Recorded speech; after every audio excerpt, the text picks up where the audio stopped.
Welcome to RLP Audiobooks channel, the channel that brings forgotten books back to life in audio format, so you can listen to whenever and wherever you desire, whether you're driving, chilling, and even sleeping. Please consider subscribing to the channel and click the notifications button so you don't miss out on any other videos.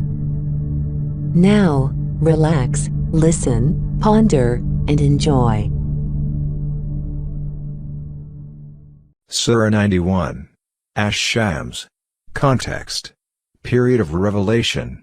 The subject matter and the style show that this surah was revealed in the earliest period at Mecca, at a stage when opposition to the Prophet had grown very strong and intense. The theme and subject matter. Its theme is to distinguish the good from the evil, and to warn the people who were refusing to understand this distinction of an evil ending that awaited them. In view of the subject matter, this surah consists of two parts. The first part consists of verses 1 to 10, and the second of verses 11 to 15. The first part deals with three things. Number 1. That just as the sun and the moon, the day and the night, the earth and the sky, are different from each other, and contradictory in their effects and results, so are the good and the evil, different from each other and contradictory in their effects and results. They are neither alike in their outward appearance nor can they be alike in their results. Number 2. That God, after giving the human self powers of the body, sense and mind, has not left it uninformed in the world, but has instilled into his unconscious by means of a natural inspiration the distinction between good and evil, right and wrong, and the sense of the good to be good, and of the evil to be evil. Number 3. That the future of man depends on how, by using the powers of discrimination, will, and judgment that God has endowed him with, he develops the good and suppresses the evil tendencies of the self.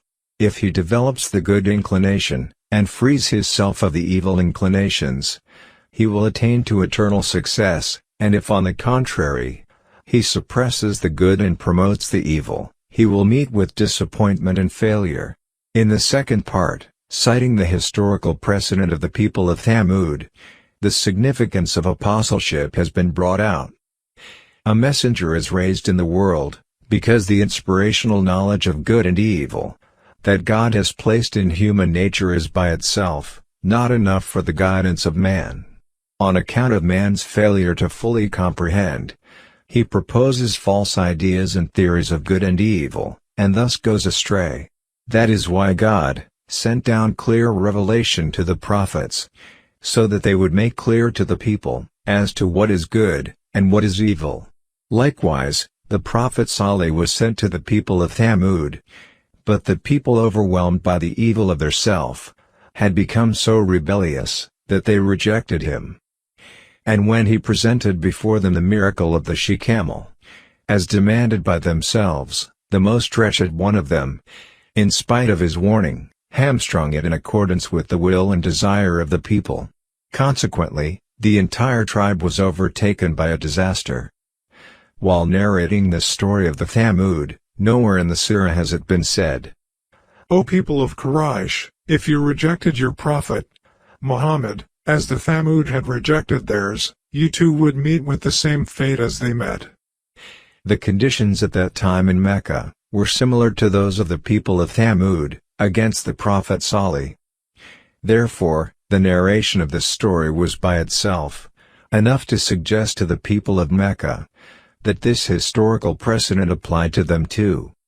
Surah 91. Ash-Shams. The sun. In the name of God, the most compassionate, the most merciful. By the sun and its brightness, and by the moon when it follows it, and by the day when it displays it. The earth, also interpreted as the sun. The same applies to the following verse. And by the night when it covers, conceals it, and by the sky, and he who constructed it, and by the earth, and he who spread it, and by the soul, and he who proportioned it. Meaning, balanced and refined it, creating in it sound tendencies and consciousness. and inspired it with discernment of its wickedness and its righteousness. He has succeeded who purifies it, and he has failed who instills it with corruption.